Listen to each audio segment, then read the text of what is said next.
Okay, well, I think we can get started.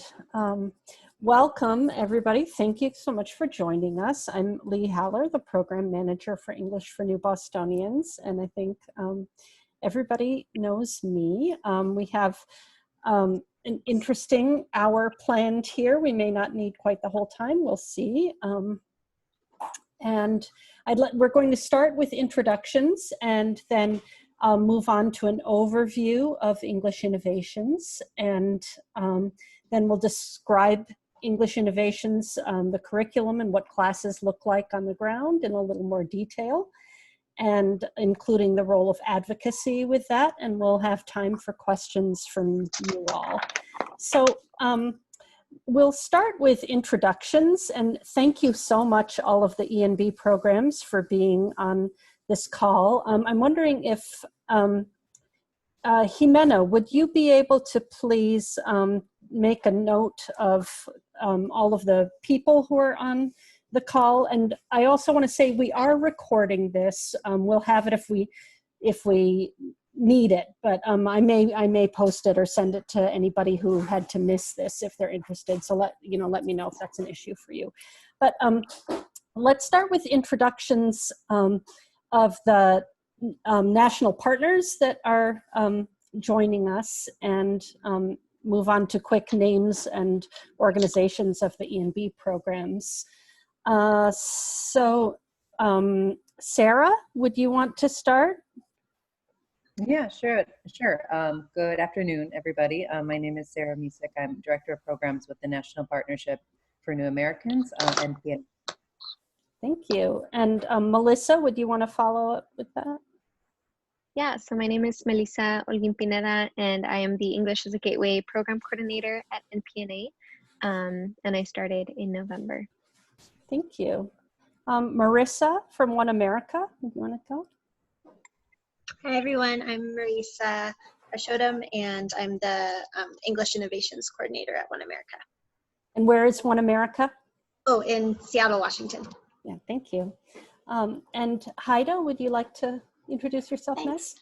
I'm Haida Spurg-Wrigley. I work with various projects, but I've been an educational consultant to English Innovations and One America since the very beginning for 10 years now. Thank you. And I think that's it for the people who aren't in Boston. Then we have a couple of folks from the MIRA Coalition joining us from Boston. Eva, you want to introduce yourself? Sure. Hi, Lee, and good afternoon, everyone. It's so good to see and hear your voices. I'm Eva Molona. I'm the CEO of MIRA, but I also wear another hat. I'm also the co-chair of the National Partnership for New Americans. So happy to be here with you today. Thank you, and thank you for joining us. And Jessica, you want to introduce yourself? Yes, hi everyone. My name is Jessica Kiko. I'm the staff attorney at the MIRA Coalition, and I work on the citizenship program as well as education and training, and I'm also part of the policy team. So I'm fairly new to MIRA, having joined just in February, and very happy to see you all. Thank you. Okay, and then ENB programs, I'm really pleased to see our two current English Innovations programs on the call. I want to invite you to introduce yourselves, and then we'll go through and just do names and organizations. But Francis, you want to, saw her, got a lot of, maybe Francis, oh, there you are. Hi, here, let me unmute you. Okay, can you hear me? Yes. Okay, my name is Frances Lawash. I'm the program director of the Educational Development Group. We use the English Innovation Curriculum in our intermediate class. Thank you. And Antonio, you want to introduce yourself? Hi everyone, my name is Antonio. I'm the English Innovation Coach at the Maverick Landing Community Service. Very nice to see everybody, especially a few people that I haven't seen in a while. Good to see you too. Yeah. Thank okay, you. and I'll call on people to do quick, name and organization and neighborhood. If Sarah Poole. I'm the director of the YMCA International Learning Center in Boston. We're right in downtown Crossing at 100 Franklin. Thank you. Michelle Duval. Hello, everyone. Thank you, Lee. I'm the director of the Adult Education Program at the Gardner Pilot, the Gardner Pilot Academy in Alston. Thank you. Phil Howard.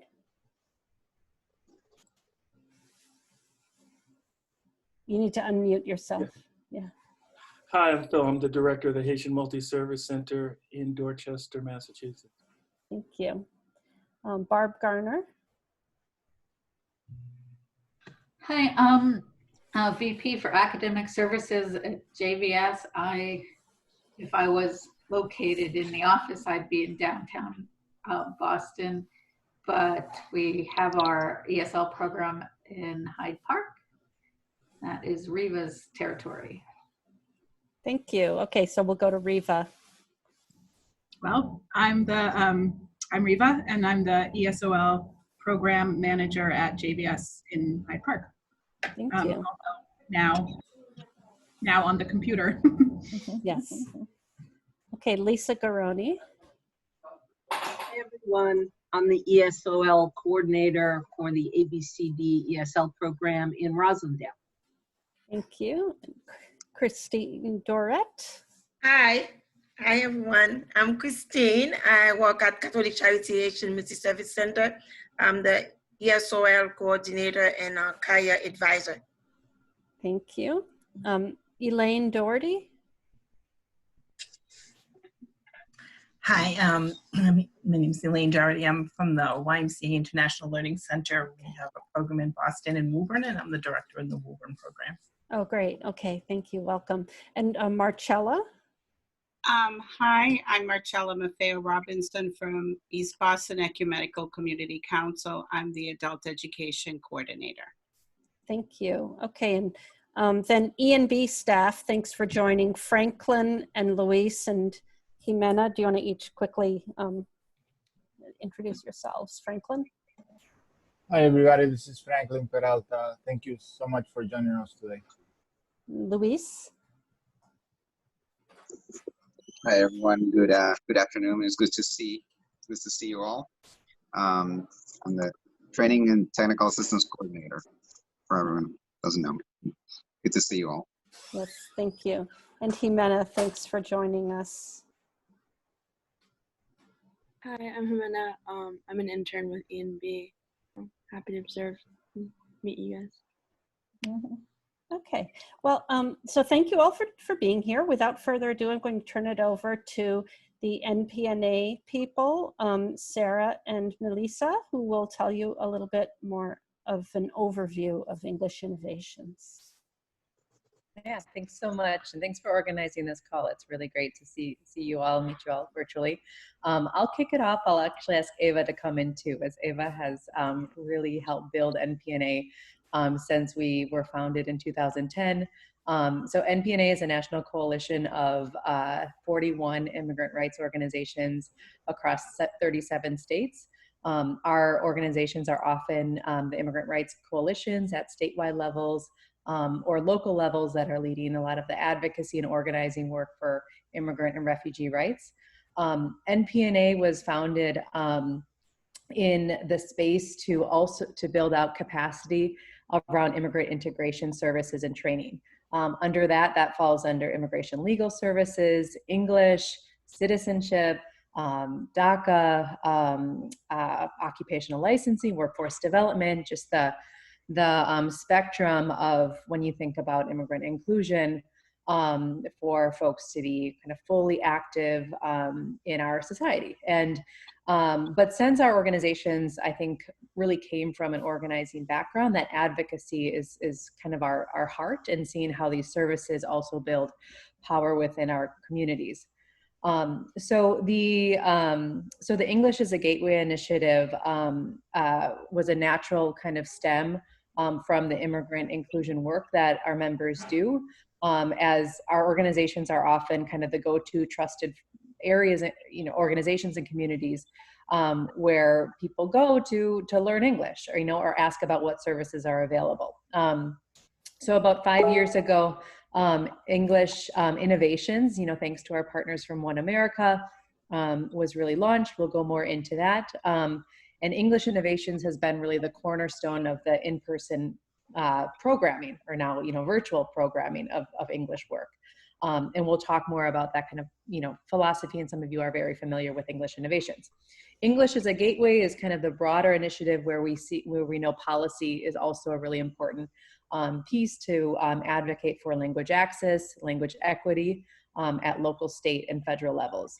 So the English as a Gateway, you'll hear that as kind of the broader platform at the national level, or broader initiative that has both the policy angle and the program angle, which is English Innovations. I'll just say, from around like the English or the immigrant integration work, English as a Gateway is a really important piece, and it's part of what has been built, a policy platform called New American Dreams Platform. This is kind of a broader vision for full inclusion of immigrant and refugees in our country.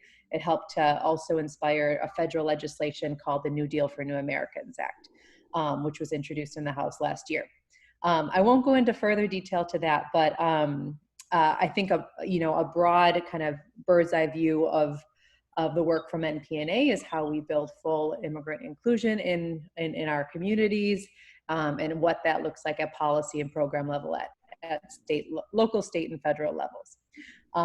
I'll turn it over to Eva, because you've been a huge leader in this work. If you want to add anything around an NPNA kind of view and any kind of thing from Mira's point of view too. Thank you, Sarah, for the kind words, but also thank you for the amazing work, the incredible work that you have done to build this program, and the staff at NPNA as well. I also want to thank my colleagues on the phone for the amazing work. And Antonio, so good to see you. You were so crucial working with ENB and when this program was in Boston for the first time. So really thrilled to see you back in the field. And Haida, special thanks to you for being, the big, wonderful brain behind all the linguistic integration piece. So my kudos to you for always being there, and of course our friends at One America, and to the leadership of Reed Stoltz, but also to the leadership of our dear friend Pramila Jayapal, who now is so proudly a member of Congress, and who is fighting with us to get legislation and to get more resources for civic and linguistic integration. As Sarah pointed out, NPNA, it's a national organization. It's a national leader on immigrant inclusion and immigrant integration. And the planks of our work from linguistic, economic, civic, social, and political inclusion has been and are the core of our work. As Sarah pointed out, we do policy and advocacy work from an institutional organizing perspective as well. And we are a very strong voice in Congress and on immigrant integration, immigrant inclusion. And one of the bills that we are fighting for is the New Deal for New Americans, our message bill. So we are working at all levels, from building program, bringing capacity. We do our conferences, every year. The National Immigration Conference, the largest convening in the nation of over 1,500 people. That include providers, that include practitioners, that include policymakers, advocates, and researchers. So we provide that how-to and sharing the best promising practices. English Innovation has been a wonderful program. It's been something that NPNA has been behind and very excited about to bring more partners. So I'm really happy to be part of this, and also share with you that NPNA has new leadership. We have a new executive director who started last month, but has been Nicole Mulakuk, who also has been part of the movement and part of NPNA board for a long time. So we come with a very strong commitment to inclusion and strong commitment to building communities of practice and sharing the best ideas and sharing best practices and sharing that experience, that expertise across our 37 organizations in 37 states, but also making it more inclusive and going beyond that, and hopefully in 50 states soon enough. So with that, I'll turn it over to you, Sarah. Thank you. Yeah, thanks so much, Eva. So I'll actually turn it to Melissa Olguin Pineda on our team, who coordinates the English as a Gateway initiative. Just to give kind of an overview of what the cohort looks like right now. And I know we'll go more later in the agenda, we'll go more into like the training, TA, and coordination, but Melissa? Yeah, thanks, Sarah, and thanks, Ava. It's really great to see everyone here. But just to give kind of a quick overview of what exists in English as a Gateway right now, we have 6 partners who are participating in our pilot program. So One America, Promise Arizona, Turk in Tennessee, Florida Immigrant Coalition, Michigan United, and Greater Portland Immigrant Welcome Center.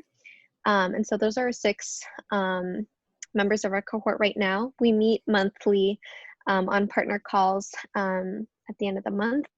And English Innovations is done at 4 of those sites. And so part of the reason why it's a pilot is because we are implementing digital learning platforms, Foxy and Burlington English, into the sites to complement the in-person learning that was happening. But now because of COVID, we've made some shifts in the model and kind of the structure that we've been seeing all throughout our members. But mainly just the fact that all of the classes have now shifted to digital learning.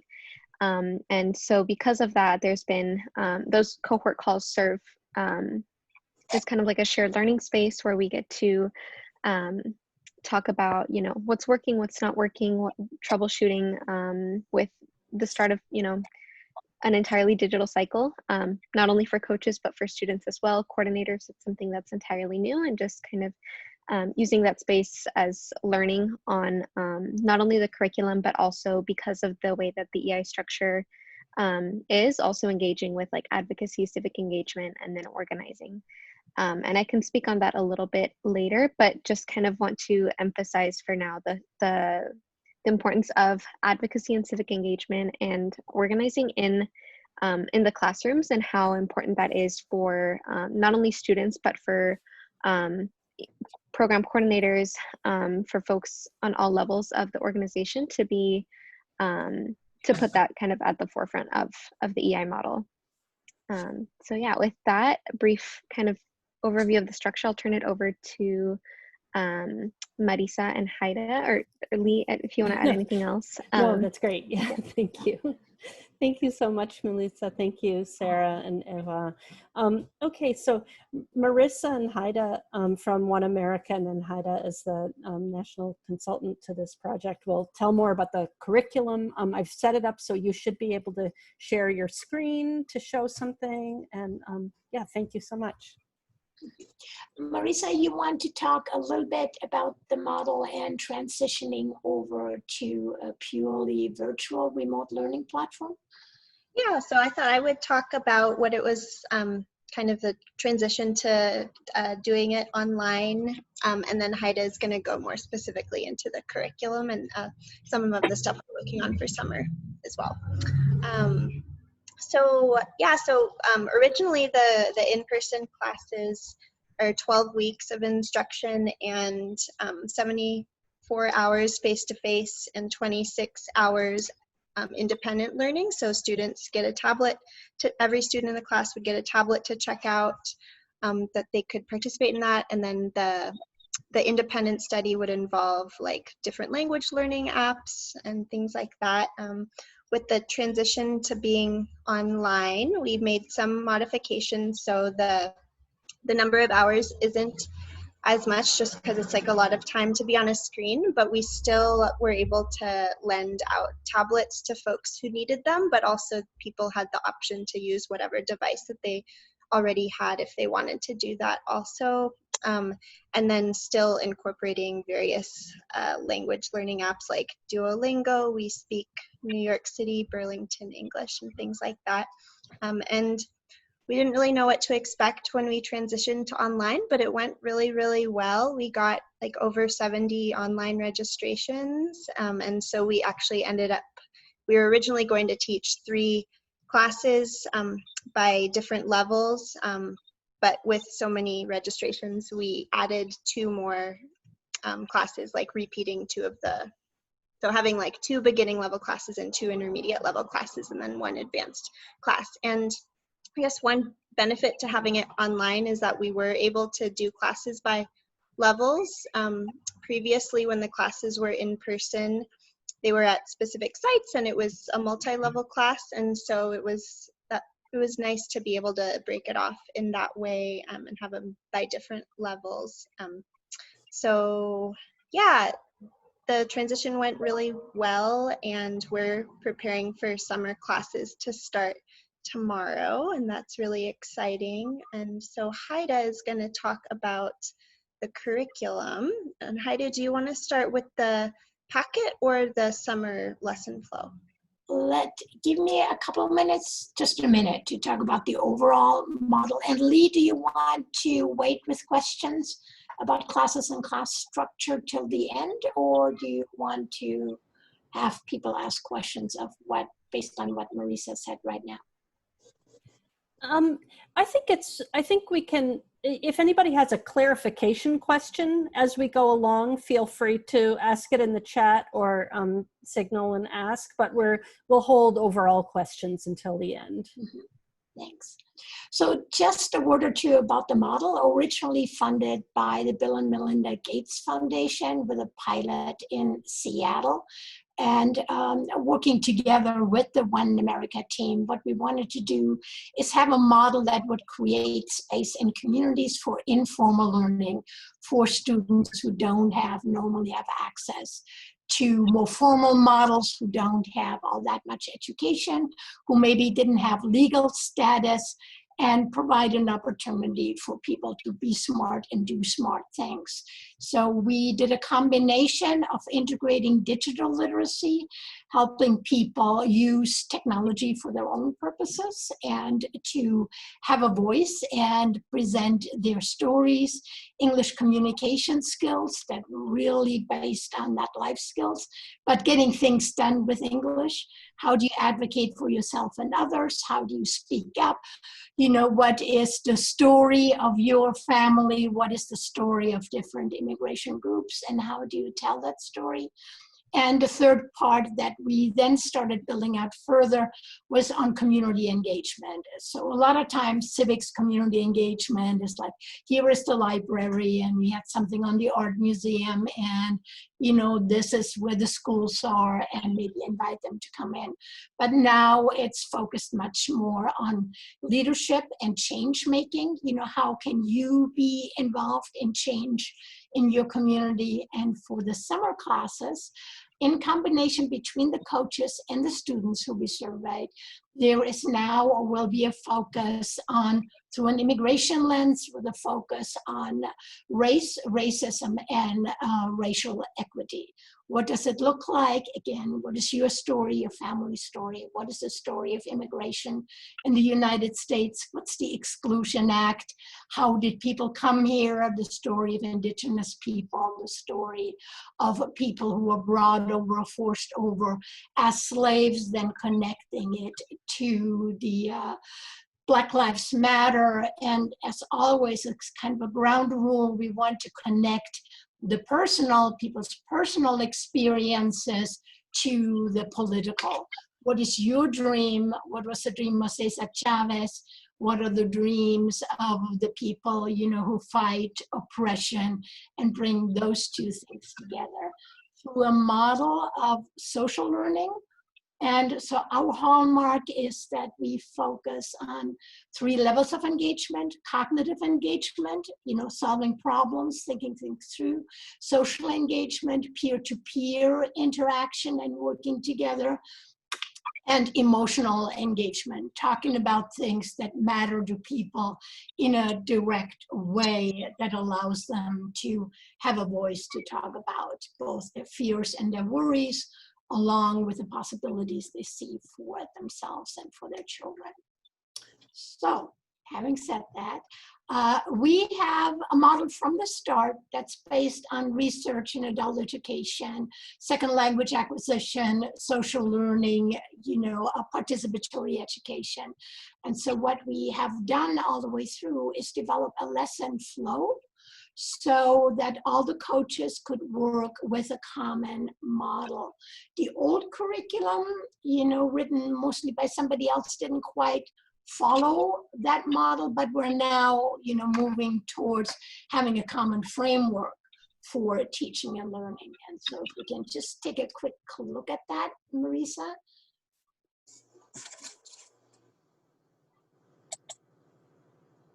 And I think you're Is that the PowerPoint or the packet, Haida? It's the PowerPoint. Okay.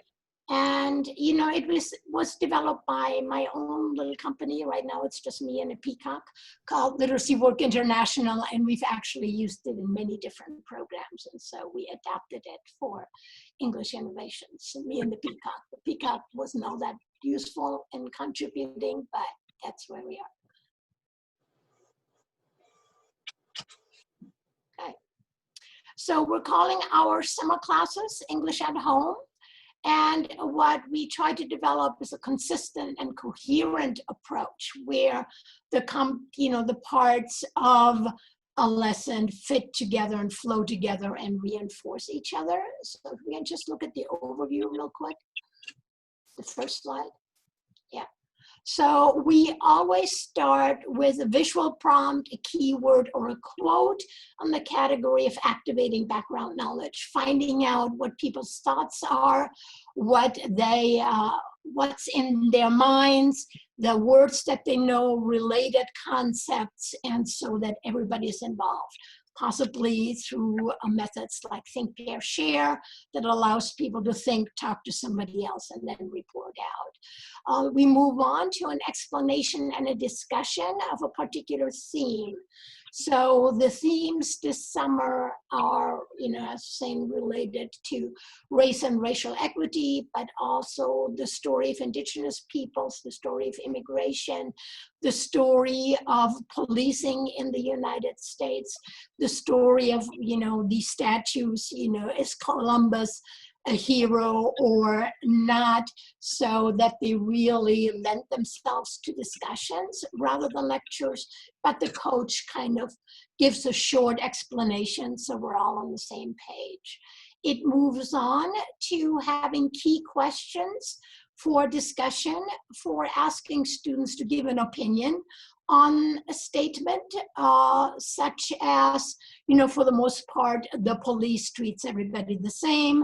Do you agree or disagree? Or we may have a scenario, you're going, renting an apartment, everything looks good, but when you show up in person, the person kind of, the landlord says, I'm not sure, we like you, but gee, the apartment is taken. So what would you do? What would you say? Kind of scenarios. We then have breakout groups, which right now are Zoom classes and Zoom breakout groups. And I have to mention that a key part of the model is working with volunteers who support the classes, provide individual help if people have trouble with onboarding and digital issues, but they also lead the breakout groups while, coach then brings the class back together. So the breakout groups are conversation and discussions. We then have an exchange of views. What do you think? That's really focused not on, well, so what did we talk about, but rather what ideas did we have, what opinions came up, what would we like to talk about or argue about or discuss some more. We do have a category of how English works, because we're always asked, where's the grammar, where's the pronunciation? So this category allows for people to take words apart, to look at keywords that are related to, Eva said inclusion, exclusion, integration. How do you say them? How do they work? What are key concepts? And we're also including key phrases that people might hear up against the wall, etc., in common talk or on television, and then allowing students to think about, what these phrases might mean. We give students another chance to express their ideas, to talk about their experiences. If you think about your country, Is there racism in your country? What's the role of indigenous peoples in your country? How is the same? How is it different?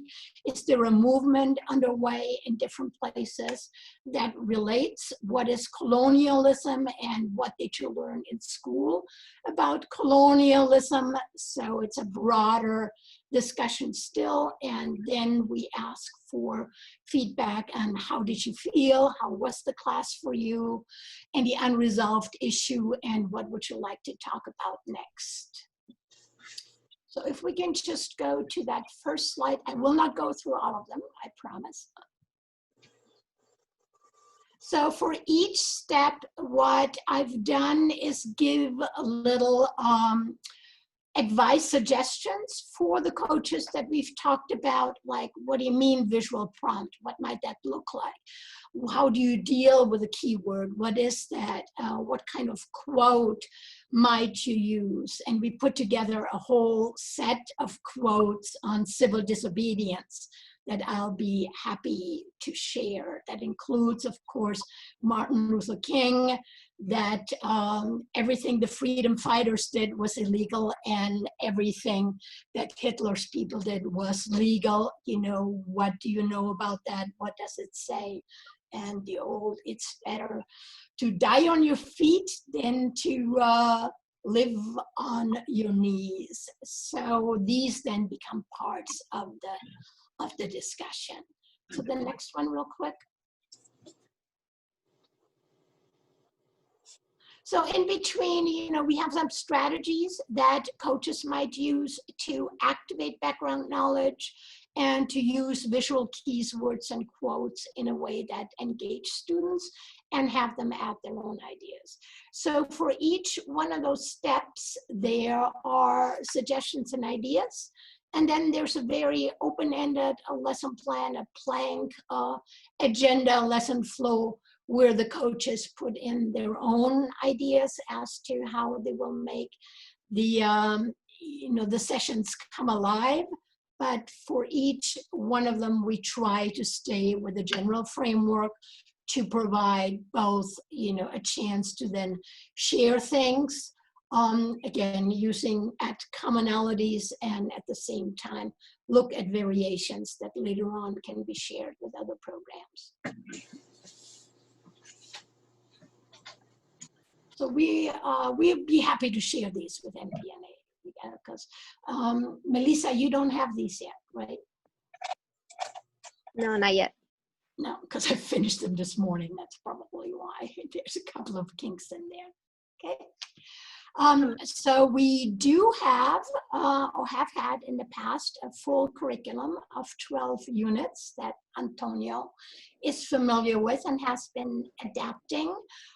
We then started making changes with more of a focus on engaged learning and community engagement around hot issues and topics that are being discussed in the community, along with talking about the opportunities to join base groups and do advocacy.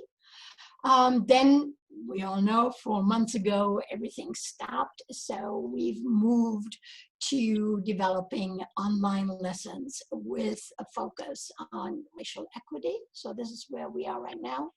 But in between, we developed a packet with new materials for the new coaches who have not been part of the ongoing model, and we shared those in January.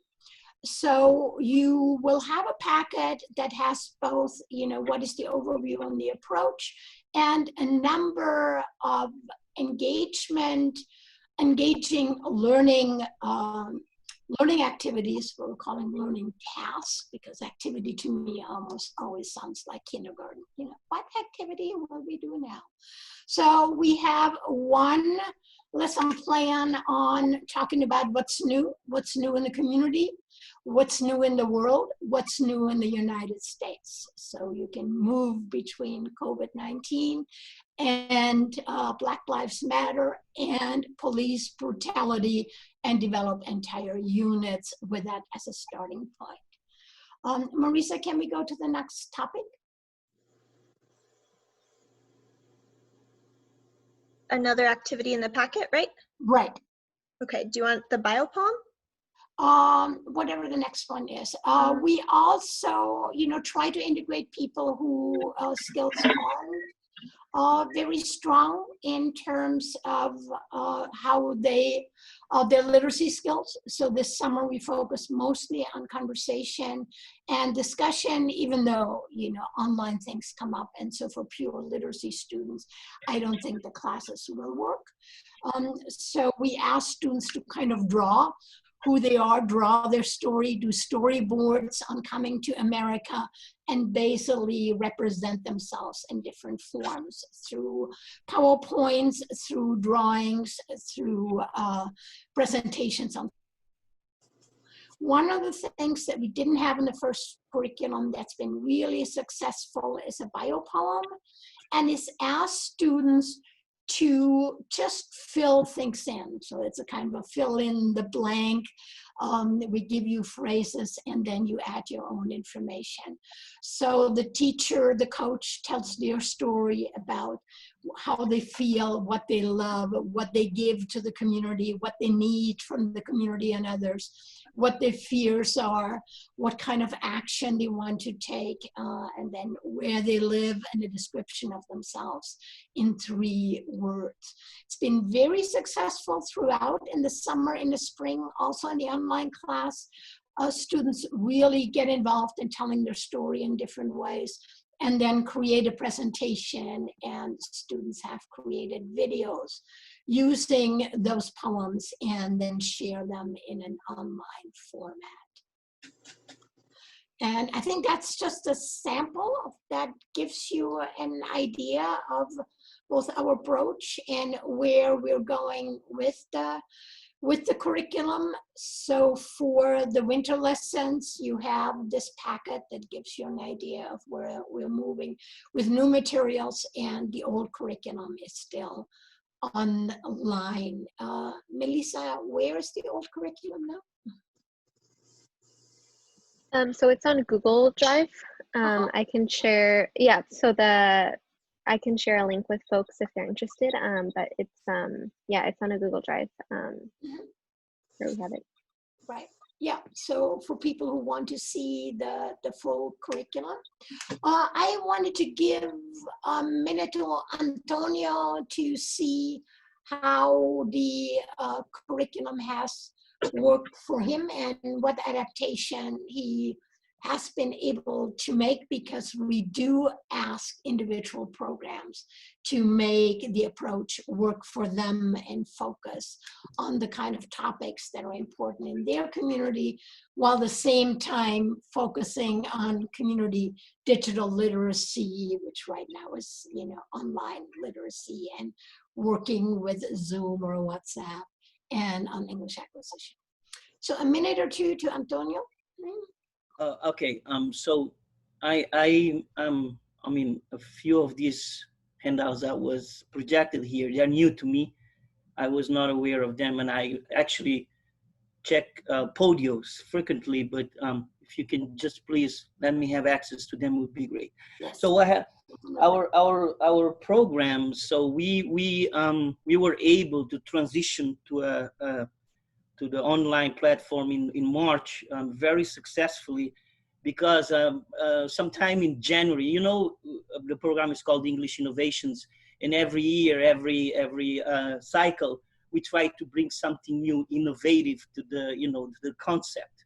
Even though we have the curriculum, and what we do, we adapt the curriculum to our circumstances, and we try to use the maximum we can from the curriculum or whatever other resources that we might have in hand in order to accomplish our goals. And eventually, sometime in January, actually, I spoke with Lee and Luis about a possible transition into online. And you know what happened, man? In March, I was told by my boss in Maverick, you need to either transition online or stop the program.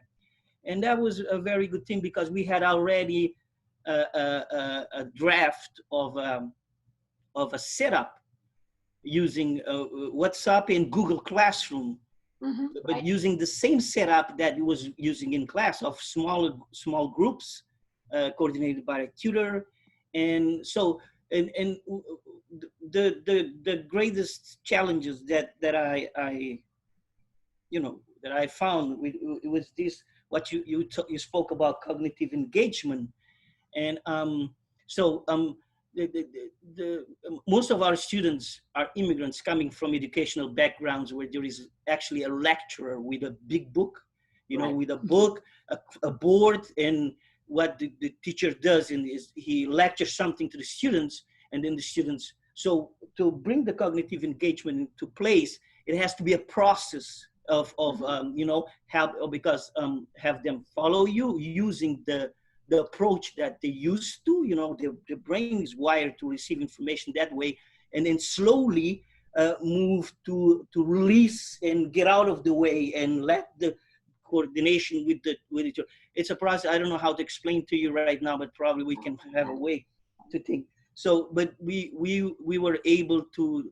I still use the old the We Are America videos. It's a great thing because it relates. Students relate immediately to those stories of immigrants, you know, and it brings out more confidence in talking about themselves, and then transition into the bio, you know. Poems. Yes, that you guys have of having the you know, the vlogs. It really I think we've been able to make a great transition into online. On our first class, we were able to graduate 24 of initial 29 students, and with pre-test and post-test, and 2/3 of them showed progress, you know, but you usually get like 80-90% of progress. But at this time, because of the transition, and we have to figure out now, our greatest challenge for the future is recruitment. Yeah. You Thank know, you, Antonio. okay. Thank you. Oh, sorry. Yeah, I really appreciate your being here.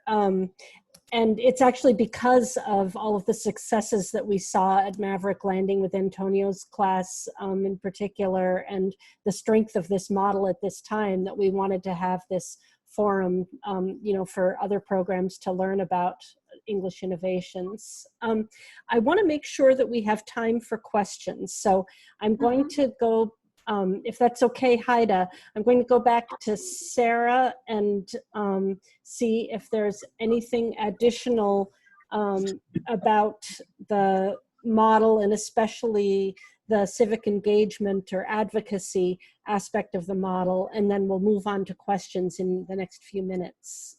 Yeah, sure. So real quickly, an important piece of English Innovations is also seeing how leadership development and civic engagement and advocacy can be brought into the classroom and also engage students outside of the classroom. So we see this across our partners. One America is a great example. A lot of our organizations that do civic engagement, leadership development, and advocacy work. And Haida, you touched on part of some of the pieces that go into the curriculum, but then how you take students to an experience that goes outside the classroom as well. And so what we want to think about, and with Mira and Jessica and Ava, I'll turn it to you guys to think of how this could look with programs that would want to do English innovations. One of the pieces would be to think with Mira as an advocacy organization, how students can be involved in some of the civic engagement work too. So still being developed, but I think Ava or Jessica, if you would want to come in here to speak more on that. I'll let Jessica start and I'll jump in if I need to.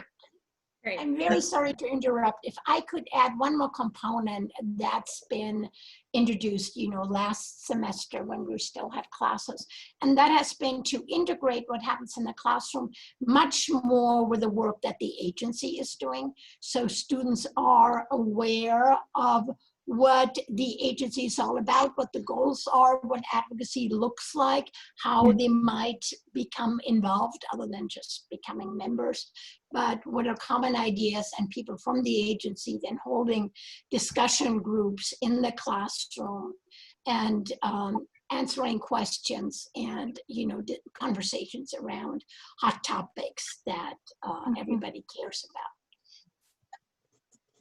Go ahead, Ava, I'm sorry. Or Jessica. Sure. So I wasn't sure who was going to be in the virtual room. Looking at who's here, I think you probably are all familiar with MIRA and the work that we do, but just by way of quick background, MIRA is a large coalition in New England. We promote the rights and integration of immigrants and refugees, and we have our central office in Boston, but we also have a presence in Western Massachusetts as well as New Hampshire and partners in other areas as well. And we're a coalition of over 130 organizational members, and our organizational members kind of vary from smaller grassroots community-based organizations, faith-based organizations, and then service agencies, whether it be refugee resettlement, legal services providers, health services, social service providers. And the core of our mission, you know, we have a number of programs, but the core of our mission is really integration and inclusion of immigrants and refugees in the state and beyond, integration really being defined as a two-way process of exchange of information. And our advocacy, well, our work is also centered around civic engagement, as has been mentioned, in which English language skills are a strong piece. And so we're always looking to bring together linguistic engagement and civic engagement. And our advocacy work kind of takes place at the local level, at the state level, but also at the federal level. And so we have a small policy team, but we also have a strong organizing team that brings our advocacy priorities into the community. And so I just wanted to take a couple of minutes, I know we're short on time, but to provide you with a quick overview of what our advocacy work has entailed, just to give you a flavor of the kinds of things that might provide opportunities for engagement with the students. So we do, you know, advocacy on specific budget items at the state level, which include English instruction and adult English classes and citizenship programs, but also include increased support for domestic violence survivors. In this time of COVID, we've had a strong COVID agenda with language access being a big piece of that, also business engagement. And then at the state level, you know, we have had strong legislative campaigns around the Safe Communities Act and the Driver's License Bill, both efforts that I'm sure you're all familiar with. And then at the federal level, there's just so much to tackle. So, you know, we've been focusing on ensuring and urging for inclusive COVID relief at the federal level, advocacy and education around the public charge regulations and implementation of those changes, what feels like never-ending kind of analysis and advocacy around policy changes at the federal level, executive orders, regulations that are constantly coming at us, and advocating for a pathway to citizenship for DACA and TPS holders and beyond. So that's just to kind of give you a flavor of what our advocacy campaigns have been like at the state and local level and at the federal level as well. You probably all are familiar with our Immigrants Day at the State House that takes place every year. This year was our very first virtual Immigrants Day at the State House, which was incredibly successful. And I think was particularly successful in engaging individuals who might not otherwise be in a position to travel into Boston for the day. And I know in the past it has been well attended by English students as well. So that's all I wanted to share. Ava, I'll pass it off to you if I left something off.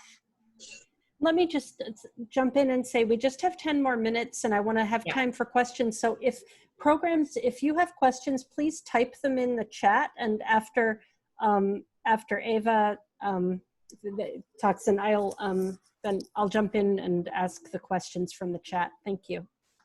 Thank you, Jessica, and thank you, Lee. I don't have much to add other than, you know, the importance of adding the advocacy piece in the curriculum and the civic engagement and empowering students as well. So the inclusion, it's complete, and they are players of the democracy and strengthening, you know, the democracy. So if we can also include the advocacy, the empowerment, the civic engagement as part of the, you know, the total inclusion, I think it's very important as we enter the 21st century inclusion policy at all levels. And how can we best use the programs? How can we best use the programs on the ground on the ground, and the work that the practitioners are doing to really build power within our community so we can have the voices coming and the stories coming from the ground to really make progress in the future. I think we have a strong momentum to have people with their stories and powerful stories in the post-COVID arena to really have a strong advocacy coming from the students, coming from immigrants themselves, and they are the story, they are the voices with their stories. Okay. Thank you, Eva. I'm going to wrap up with just a quick summary of what it would look like to be an English Innovations program next year. And from the calls that I've participated with among the partners, some things that I think I want to lead with is, yes, you would have access to the curriculum. There is no fee for the program associated with being in English Innovations. I forget who mentioned, they've been piloting Burlington English and Vox. Other online learning platforms are Duolingo. So students would be using those together with tablets, and then the synchronous instruction that the instructor would be doing with them. There would be monthly support calls with the national partners.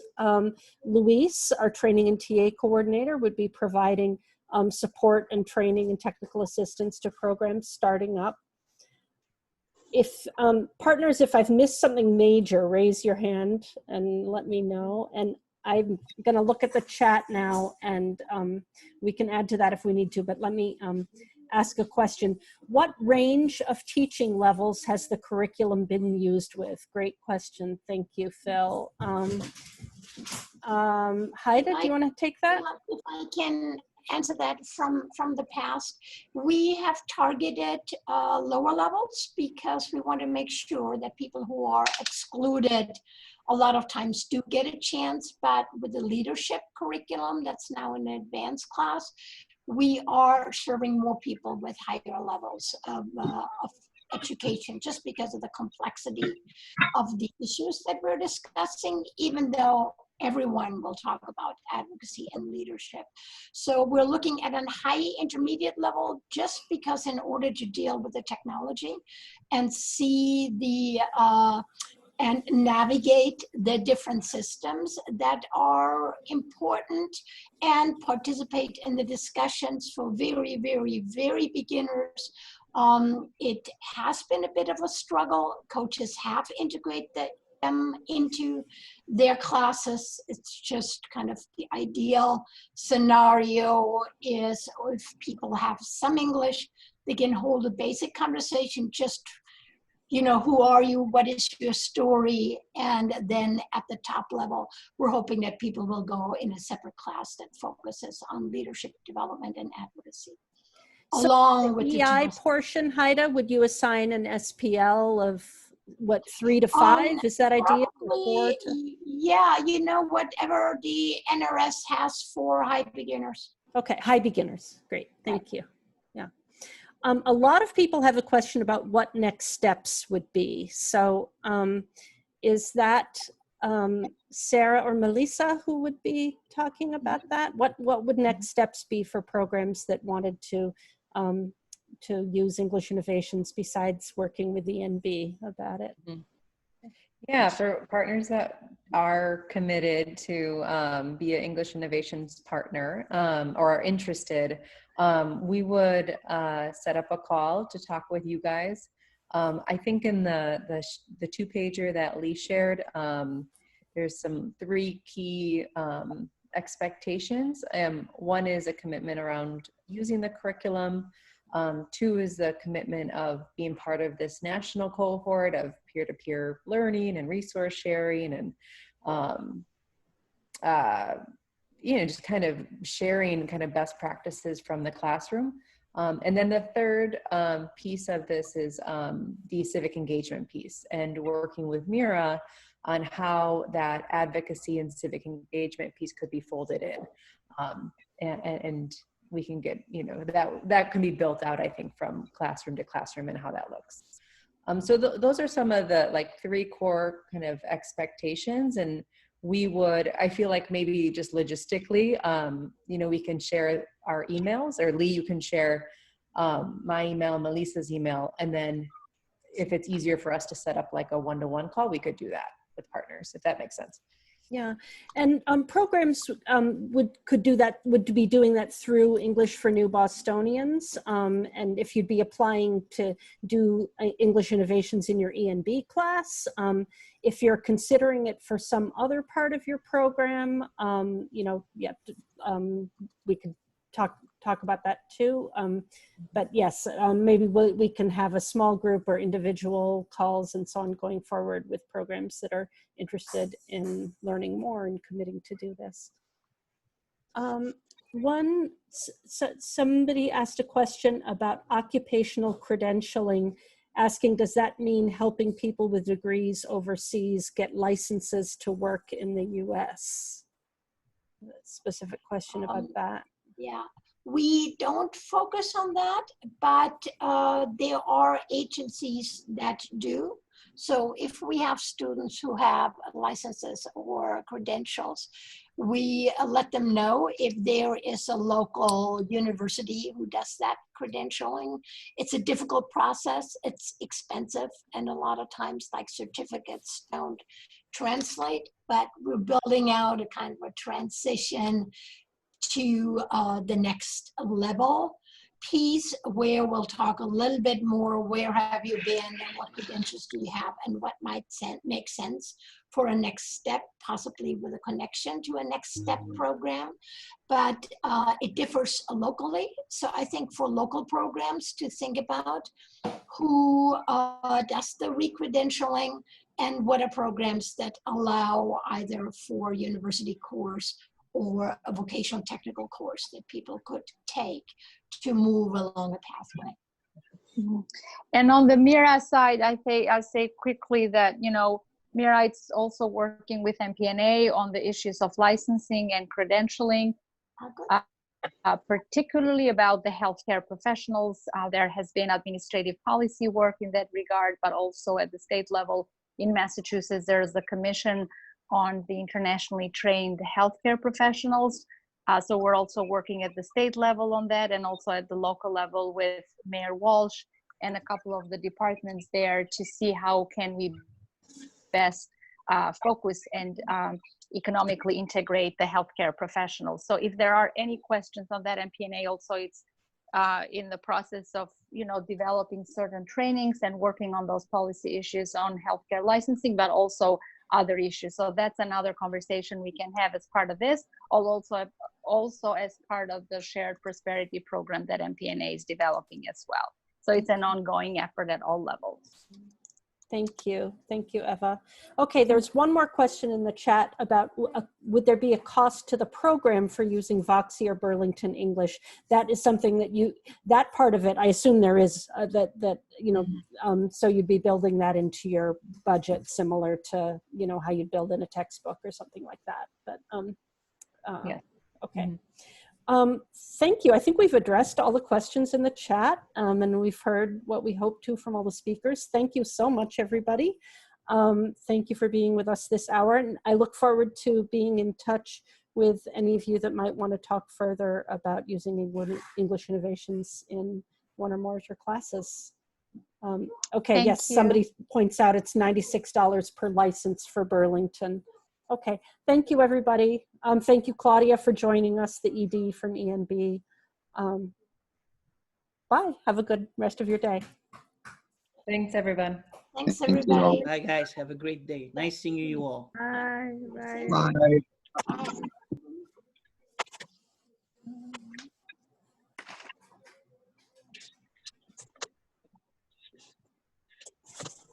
Thanks, Haida.